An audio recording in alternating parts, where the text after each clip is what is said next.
Hey investors, Bradley here. I'm so excited to tune in from Watson Estates and bring you another amazing podcast.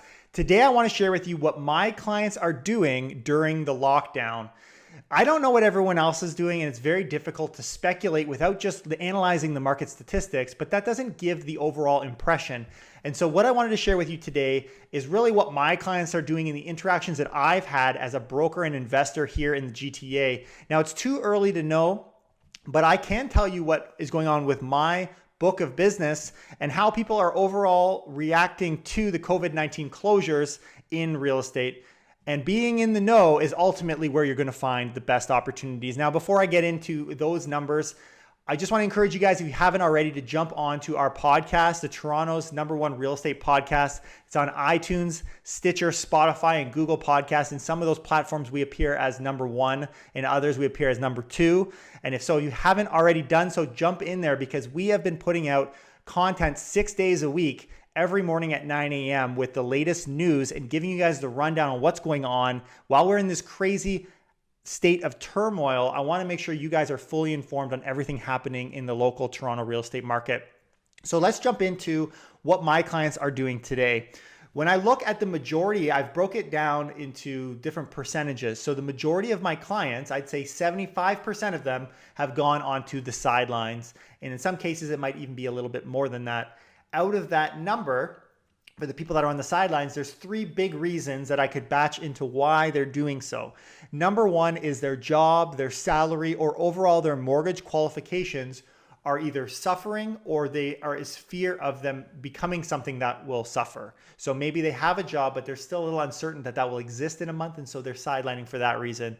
The number 2 reason is general concern about the market, buying and selling side. So on both sides, there's general fear, most of which comes actually on the selling side from what I can see, but it does appear on both sides. And number 3 is an unwillingness to purchase sight unseen properties. And of course, this comes from the buying side, and that makes up 20%. So jobs and careers, 50%, general concern of the market, 30%, and an unwillingness to buy an unsigned. If you're good with those things, there's still a 20% that are just not comfortable buying without seeing that home. Of course, we will see the home before the property is firm, but that's still not good enough. They don't want to shop online. But then there are some clients who stayed, and the reason for that is these 3 criteria are met. 1, they qualify for the property and it won't be interrupted. 2, they recognize that there is a short-term buying opportunity, which I'm going to talk to you a little bit here today. And we actually did a really good job of sharing that last week with our video, and it was on our podcast. And you're going to hear this through the week as well as we continue to update you. There is a buying opportunity that's tremendous right now in Toronto. And I'm going to share with you an example of that as well. And number 3, they're content with submitting offers, knowing they will see the home, even if they haven't seen it pre-offer.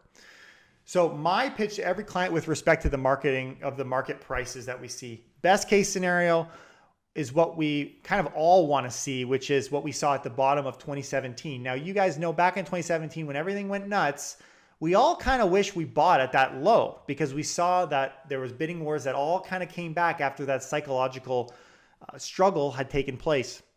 There is an opportunity that we haven't seen since the fall of 2017 happening right now, very similar to the stress test, also in the way that it was man-made. It was created by closures and fear in the market. And this is partly man-made.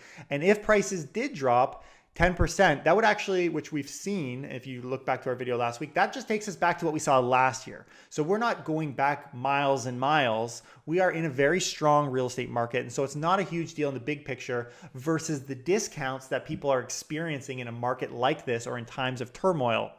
But there is a worst case scenario, which has a lot of people freaked out, which I have to share, is what happens if a man-made shutdown turns into a recession? And that becomes the unknown.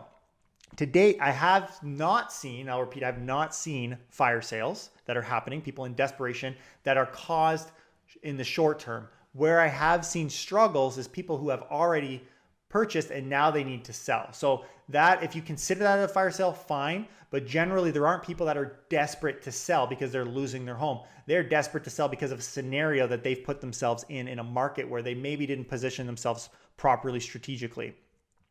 But for me, the major trigger for this, whether it's scenario A or B, is unemployment.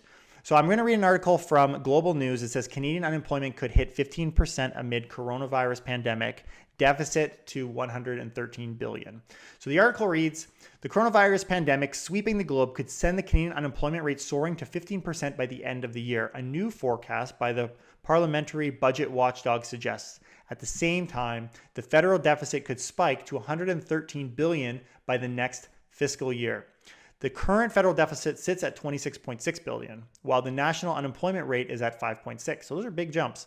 In it, Giroux cautioned that the forecast is built around the number of assumptions, including that current isolation and social distancing measures will stay in place until August. I think we're almost guaranteed to see this during the second quarter of 2020. The question is how far does it go, and does it take us into the fall market here in Toronto? If this is the case, unemployment rates were at 8.4% in 2009. This could pose a problem. So our numbers there, as they're suggesting, could look very much like they did back in 2008, which shows us that scenario B, that there is a financial crisis that we go into. Though man-made, it does happen in our economy as well. So here's what I want to share with you. So you know what my clients are doing, but I also want to share with you what I'm doing to protect them and some of the protocols that we're doing in the real estate business. Now, we have been determined to be an essential service, but that doesn't come with any lack of responsibility here. We've got a big case that we have to really stand up to, and our license are at stake. I want to share with you an article that came directly from the president of AREA. He said in the statement, his name is Sean Morrison. In this article, he was talking to landlords, tenants, realtors, and government, but I want to shine a light on this part here. Ontario realtors need to continue to do what is right and act like the professionals they are. Suspend all face-to-face business in Ontario. Then he goes on to say, I was pleased to see so many real estate companies, brokerages, and real estate agents following my earlier advice to stop open houses and in-person showings during the state of emergency. And I want to thank them for putting the province ahead of their business interests. Good job, guys. However, to those who are not following our direction, you need to stop this and focus on the health and well-being of all Ontarians.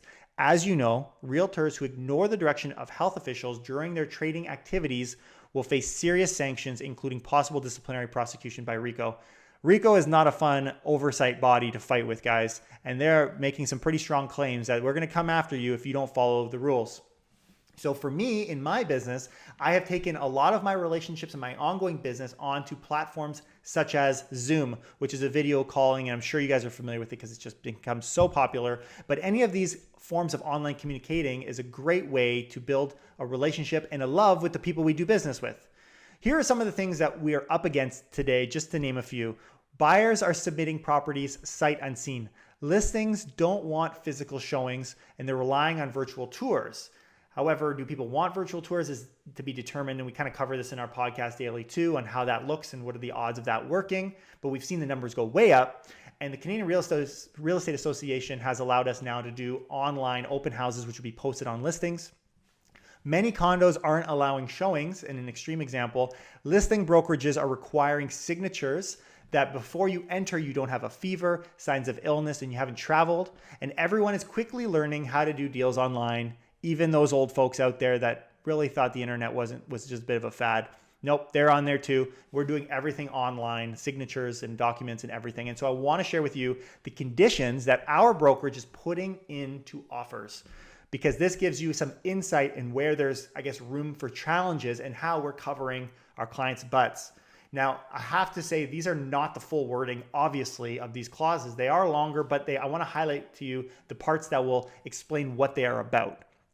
First one, in the event that buyers or sellers become the subject of mandatory COVID-19 virus quarantine at the time of the performance of the closing, that's one. Number two, agree that if buyers, bank or mortgage lenders, or the applicable land registry office temporarily ceases operation such that either party is frustrated from completing the transaction, that's number two. Number three, in the event that the buyer or seller's respective solicitors, lenders, and banks, title insurers, or the land registry office become subject to mandatory virus closures. That's number three. So as you can see, things are potentially at risk of closing. And so we're trying to create this wall that if something happens, it's going to get deferred. And number four, due to measures taken by the provincial government in response to the current COVID-19 pandemic, there could possibly be a delay at the land registry that could affect the actual registration from the date herein contemplated. And again, another one, agree that all closing documentations can be signed electronically and forwarded by email or fax. So just establishing that things can be done online. But I really like this last one. I think it's kind of cool. Parties agree that the keys to the property shall be left in a lockbox at the property, and the code to the same is to be provided to the buyer's solicitor in escrow pending closing of the transaction. So instead of meeting with your lawyer, taking the key, now the lawyer is giving you a code to the lockbox that's going to be released that has a key in it for you to get in your home, trying to interfere with that human interaction and trying to prevent that in measures of containing the isolation and the virus. So my perspective on the current market, and if you have not followed our content, please do, because you'll get a full picture of why I think what I think. But for those of you who are just tuning in for this particular video or podcast, for 90% of people, for my clients, I would recommend waiting. Okay, don't feel like you're in a rush. There is an essential service, but that doesn't mean what you are doing is necessarily essential.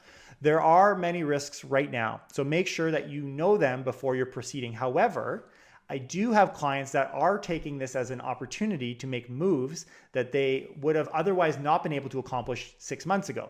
So I want to give you an example of a client as promised. I have a couple who lives in a condo, which we helped them purchase a few years back, and they've made some amazing wealth in that investment. And now they want to upsize. So they're going to move from their 2-bedroom and a den condo into a 3+ low-rise unit. And those units they were looking at were floating well over 1.3 million consistently. And they were being priced really low, and they were getting outbid, and it was just virtually impossible to move. So now we have an environment, and check our video last week to hear how this is working, where prices are down between 8 to 10.5%. And so this multiple offers scenario where there was 10+ offers on a property is now disappeared.